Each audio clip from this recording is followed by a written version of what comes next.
Hello friends, welcome to e learning classes. Friends, आज है 4 जुलाई 2020 और 4 जुलाई के जितने भी इम्पॉर्टेंट क्वेश्चंस हैं वो सारी क्वेश्चंस आज हम डिस्कस करेंगे इस वीडियो में, और उनसे रिलेटेड जितनी भी इन्फॉर्मेशन है उसे भी डिस्कस करेंगे। तो सभी चैनल को सब्सक्राइब कर लो जिससे कि आपको वीडियो मिलती रहें टाइम टू टाइम, और बेल आइकॉन को प्रेस भी कर दो। पीडीएफ इसकी टेलीग्राम पर मिलेगी। टेलीग्राम का लिंक मैं वीडियो के डिस्क्रिप्शन बॉक्स में डाल देता हूँ। टेलीग्राम से जुड़ जाएं आप सभी लोग। चलो शुरुआत करते हैं दोस्तों आज के पहले क्वेश्चन की। आज का पहला क्वेश्चन है, निम्नलिखित में से किस अभिनेत्री ने अमेजन स्टूडियोज़ के साथ मिलकर 2 साल के लिए ग्लोबल कंटेंट के प्रोडक्शन के साथ डील की है? क्वेश्चन नंबर फर्स्ट, और क्वेश्चन नंबर फर्स्ट का आंसर है दोस्तों Priyanka Chopra, option number C. Question number पहला और इसका ऑप्शन है सी, अमेजन स्टूडियोज़ के साथ मिलकर 2 साल के लिए ग्लोबल कंटेंट के प्रोडक्शन के साथ डील की है। अब देखोगे इससे रिलेटेड इन्फॉर्मेशन क्या है, इसको देख लेते हैं। देखो, प्रियंका चोपड़ा की अमेजन स्टूडियो के साथ मल्टी मिलियन डॉलर प्रोजेक्ट की डील फर्स्ट लुक फाइल हुई है। इसकी जानकारी खुद प्रियंका ने सोशल मीडिया के ज़रिए शेयर की। यह डील 2 साल की है। आगे इसमें लिखा है, जिसके तहत प्रियंका अमेजन के साथ मिलकर कंटेंट में एक्टिंग और प्रोडक्शन भी करेंगी। 2012 में हॉलीवुड में वॉइस एक्टर के रूप में डेब्यू करने वाली प्रियंका के लिए महज 8 साल में ही इस मुकाम पर पहुंचना प्रियंका के साथ साथ भारतीयों के लिए एक बड़ी उपलब्धि है। देखना, यहाँ पर अमेजन की भी बात है दोस्तों, तो अमेजन के बारे में भी थोड़ा सा आपको याद रख लेना है कि अमेजन का जो हेडक्वार्टर है वो कैलिफोर्निया में है। अमेजन के जो हेड हैं या सीईओ हैं या संस्थापक हैं, तीनों में नाम लूँगा। यहाँ पर उनका नाम है जेफ बेजोस, जो विश्व के सबसे अमीर व्यक्ति हैं इस टाइम पर। तो ये इन्फॉर्मेशन है, याद रख लेना, ठीक है। आगे देखोगे क्वेश्चन नंबर 2 है, हाल ही में किसने मतभेद और बातचीत के बाद सर्वसम्मति से कोविड-19 से संबंधित पहला प्रस्ताव पास कर दिया है? तो इस क्वेश्चन का आंसर है दोस्तों क्वेश्चन नंबर 2, और क्वेश्चन नंबर 2 का आंसर है बी, संयुक्त राष्ट्र सुरक्षा परिषद। संयुक्त राष्ट्र सुरक्षा परिषद ने देखो ये कोविड-19 से संबंधित जो प्रस्ताव था उसको पास किया है। देखेंगे इसमें क्या है। कोविड-19 से निपटने में और इस वैश्विक स्वास्थ्य एवं मानवीय संकट पर एक भी प्रस्ताव पारित नहीं कर पाने को लेकर परिषद की कड़ी आलोचना की जा रही थी। यह प्रस्ताव कई महीने की बातचीत के बाद आया है, क्योंकि वीटो के अधिकार वाले 2 स्थायी सदस्यों चीन और अमेरिका के बीच मतभेदों से प्रस्ताव पारित करने में बाधा आ रही थी। आगे इसमें बोला गया है कई महीने की बातचीत, जैसे इसमें लिख रहा है बाधा आ रही थी। प्रस्ताव के सिलसिले में अमेरिका और चीन के बीच तनातनी का विषय विश्व स्वास्थ्य संगठन की चर्चा को लेकर था। अमेरिका ने इस महामारी से निपटने में विश्व स्वास्थ्य संगठन के तौर तरीकों को लेकर उसकी कड़ी आलोचना की थी। ठीक है दोस्तों, ये इन्फॉर्मेशन है। यहाँ से यहाँ पर यूएन की बात आई है, तो यूएन की जो स्थापना हुई थी वो 24 अक्टूबर 1945 को हुई थी। यूएन का हेडक्वार्टर दोस्तों न्यूयॉर्क में है। यूएन के अंदर 5 स्थायी सदस्य और 10 अस्थायी सदस्य होते हैं, जिसमें भारत भी शामिल हो गया है। तो टोटल यूएन के अंदर जो सदस्य होते हैं वो होते हैं 15 सदस्य देश होते हैं, और इसके अंदर 6 लैंग्वेजेस होती हैं, 6 भाषाएं होती हैं। जैसे मैं बताता रहा हूँ आपके लिए, ऐसे रशियन भाषा हो गई, अरेबिक भाषा हो गई, फ्रेंच भाषा हो गई, इंग्लिश भाषा हो गई, स्पेनिश भाषा हो गई, तो ऐसे करके चाइनीज़ भाषा हो गई, ये भाषाएं होती हैं। ओके दोस्तों, आगे देखोगे क्वेश्चन नंबर 3 है, संविधान संशोधन को मंजूरी मिलने के बाद इस देश के राष्ट्रपति व्लादिमीर पुतिन 2036 तक के लिए राष्ट्रपति बन जाएंगे। वेरी वेरी मोस्ट इम्पॉर्टेंट है कि यहाँ पर एक संविधान संशोधन पारित हुआ है, वो हो भी गया एक्चुअल में। अब व्लादिमीर पुतिन जो राष्ट्रपति हैं रूस के, वो 2036 तक के लिए राष्ट्रपति बन जाएंगे। आंसर इसका मैंने बता ही दिया है, रूस, ऑप्शन नंबर ए। ये है रूस के राष्ट्रपति, 2036 तक के लिए अब राष्ट्रपति बने रहेंगे। देखोगे ये हैं व्लादिमीर पुतिन, इनकी एक फ़ोटो आप देख सकते हो यहाँ पर। बहुत स्ट्रॉन्ग पर्सनैलिटी है इस टाइम पर वर्ल्ड में। आगे देखोगे इसमें ये है कि जनता ने संविधान संशोधन के लिए जनता द्वारा कराए गए थे ये जनमत संग्रह में पुतिन की दावेदारी का समर्थन किया। इस तरह व्लादिमीर पुतिन अब 2036 तक सत्ता में काबिज रह सकेंगे। आगे इसमें क्या बोला गया है, हाल ही में रूस के राष्ट्रपति व्लादिमीर पुतिन को 2036 तक पद पर बने रहने का प्रावधान करने वाले संविधान संशोधन कानून पर जनता की राय मांगी गई थी। इस मतदान में जनता ने संशोधन को मंजूरी दी। कोरोना संकट और विरोध के बीच यह जनमत संग्रह 7 दिनों तक चला और बुधवार को जाकर समाप्त हुआ, जिसमें 60% जो जनमत संग्रह था वो किसके पक्ष में रहा? व्लादिमीर पुतिन के पक्ष में रहा है। क्वेश्चन नंबर 4 है दोस्तों, हाल ही में किसने आईसीसी के स्वतंत्र चेयरमैन के पद से इस्तीफा दे दिया है? ये बहुत इंपॉर्टेंट क्वेश्चन है दोस्तों आपके लिए, और इसका आंसर है शशांक मनोहर। शशांक मनोहर ने आईसीसी के स्वतंत्र चेयरमैन के पद से इस्तीफा दे दिया है। आईसीसी की बात कर लें थोड़ा सा दोस्तों। इंटरनेशनल क्रिकेट काउंसिल इसकी फुल फॉर्म होती है, आईसीसी, इंटरनेशनल क्रिकेट काउंसिल। 1909 में इसकी स्थापना हुई थी दोस्तों, 1909 में इसकी स्थापना हुई थी। दुबई के अंदर इसका हेडक्वार्टर है।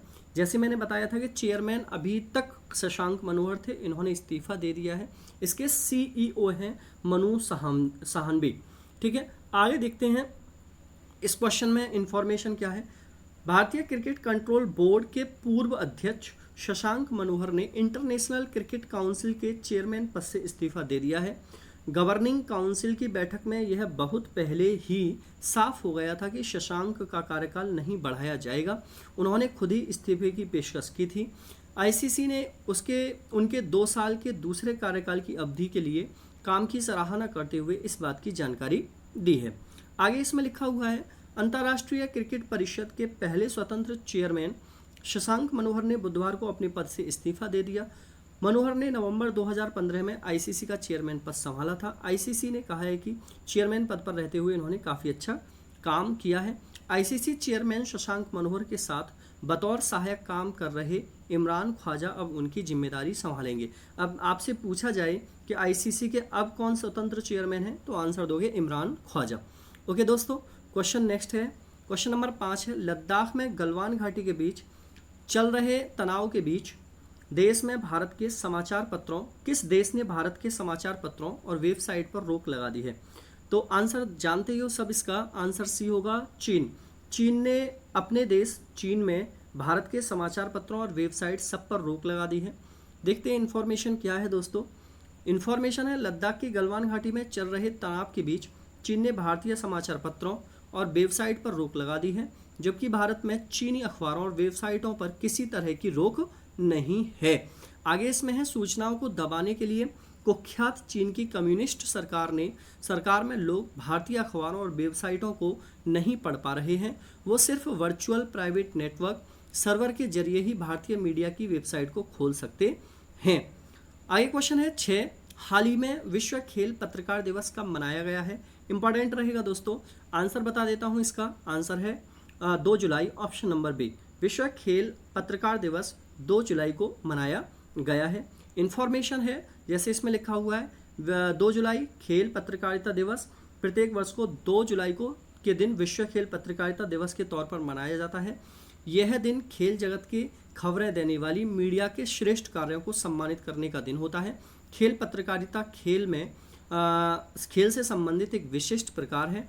आगे देखो, इसमें का कार्य है जिससे पैसा, नाम, पहुंच और प्रभाव सब कुछ मिलता है। लगभग सभी मीडिया ग्रुप में खेल पत्रकारिता का अलग प्रभाव होता है। आज के युग में खेल को दुनिया में शांति और भाईचारे को प्रोत्साहन देने के लिए उपयोग किया जाता है या खेला जाता है। क्वेश्चन नंबर 7 है दोस्तों। क्वेश्चन नंबर 7 में देखो, निम्न में से किसे पहले पीसी महालनोबिस पुरस्कार से सम्मानित किया गया है? Very very most important question है। पहला पीसी महालनोबिस पुरस्कार किसको मिला है? आंसर होगा दोस्तों इसका बी, सी रंगराजन। किसको मिला है? सी रंगराजन को पहला पीसी महालनोबिस पुरस्कार मिला है। देखो ये है सी रंगराजन दोस्तों, जिनको यह पुरस्कार मिला है। Very very most important question है। देखेंगे इसमें क्या है, प्रशांत चंद्र महालनोबिस, पीसी महालनोबिस यानी प्रशांत चंद्र महालनोबिस कलकत्ता में जन्मे महालनोबिस प्रसिद्ध वैज्ञानिक और सांख्यिकविद थे। राष्ट्रीय आय के अनुमान के लिए पीसी महालनोबिस की अध्यक्षता में राष्ट्रीय आय समिति का गठन किया गया। उन्होंने द्वितीय पंचवर्षीय योजना का मसौदा तैयार किया था। उनके जन्मदिन को सांख्यिकी दिवस के रूप में मनाया जाता है। ओके दोस्तों, नेक्स्ट देखेंगे क्वेश्चन 8 है, हाल ही में हर घर जल अभियान किस राज्य सरकार के द्वारा शुरू किया गया है? हर घर जल अभियान किस राज्य सरकार ने शुरू किया है? आंसर है दोस्तों इसका सी, उत्तर प्रदेश की सरकार ने हर घर जल अभियान प्रोग्राम शुरू किया है। देखते हैं उत्तर प्रदेश से रिलेटेड इन्फॉर्मेशन क्या है। देखो, केंद्र सरकार की योजना है, सबसे पहले इसका ध्यान रख लेना है। पीएम मोदी के नेतृत्व में केंद्र सरकार की ओर से हर घर नल का जल अभियान चलाया जा रहा है। इसके तहत योजना की शुरुआत करने सीएम योगी बुंदेलखंड पहुंचेंगे। बुंदेलखंड विंध्याचल इंसेलाइटिस प्रभावित क्षेत्रों और आर्सेनिक एवं फ्लोराइड प्रभावित इलाकों में हर घर तक नल से जल पहुंचने की योजना की शुरुआत होगी। पीएम मोदी की अगुवाई में सीएम योगी का अधिकारियों को निर्देश है कि बुंदेलखंड में कोई भी प्यासा ना रहे। ओके दोस्तों, आगे लिखा है इसमें 10,131 करोड़ की यह परियोजना है। हर घर तक नल का जल परियोजना काफ़ी महत्वाकांक्षी है। इस पर कुल 10,131 करोड़ का बजट किया जा रहा है। पहले चरण में बुंदेलखंड और विंध्य क्षेत्र के लिए 2185 करोड़ की परियोजना की शुरुआत होगी। इसमें महोबा, ललितपुर, झांसी के 14 लाख की आबादी तक नल का जल पहुंचेगा। ओके दोस्तों, आगे देखोगे क्वेश्चन नंबर 9 है, भारत में पहला प्लाज्मा बैंक कहाँ खोला जाएगा? इंपॉर्टेंट क्वेश्चन है दोस्तों, आंसर है इसका दिल्ली। भारत में पहला प्लाज्मा बैंक दिल्ली में खोला जाएगा। देख लेते हैं, गुरुवार को दिल्ली में कोरोना वायरस महामारी से निपटने के लिए एक प्लाज्मा बैंक की शुरुआत की गई है। यह देश का पहला प्लाज्मा बैंक है। देखो, बताते चलें कि कोरोना मरीजों के इलाज में प्लाज्मा थेरेपी काफ़ी कारगर साबित हो रही है। हालांकि प्लाज्मा थेरेपी के लिए एक प्रोटोकॉल बनाया गया है। अब देखो, प्लाज्मा थेरेपी एक्चुअल में है क्या? जिस व्यक्ति को कोविड पॉजिटिव था और वो सही हो गया है, नेगेटिव हो गया है, उसका ही प्लाज्मा डोनेट किया जाएगा, उसका ही प्लाज्मा लिया जाएगा। आगे देखते हैं क्वेश्चन नंबर, देखो इसमें ये भी दिया है, प्लाज्मा थेरेपी उससे ही दी जाती है जो प्रोटोकॉल के तहत फिट है। दिल्ली में प्लाज्मा बैंक खुलने से कोरोना मरीजों के इलाज में काफ़ी तेज़ी आने की उम्मीद जताई जा रही है। बता दें कि अब इस प्लाज्मा बैंक में कोरोना से ठीक हो चुके लोग अपना प्लाज्मा दान कर सकते हैं। क्वेश्चन नंबर 10 है दोस्तों, किस राज्य सरकार ने स्किल कनेक्ट फोरम नामक नया पोर्टल लॉन्च किया है? क्वेश्चन नंबर 10 का आंसर है दोस्तों कर्नाटक की सरकार ने। बहुत इंपॉर्टेंट है, कर्नाटक की बात पहले कर लें। कर्नाटक के जो सीएम हैं उनका नाम है वीएस येदियुरप्पा और यहाँ के जो गवर्नर हैं उनका नाम है बेजुभाई बाला। कर्नाटक की राजधानी बेंगलुरु है। क्वेश्चन से रिलेटेड इन्फॉर्मेशन ये है दोस्तों कि कर्नाटक सरकार ने कौशल कनेक्ट फोरम नामक एक नया पोर्टल लॉन्च किया है।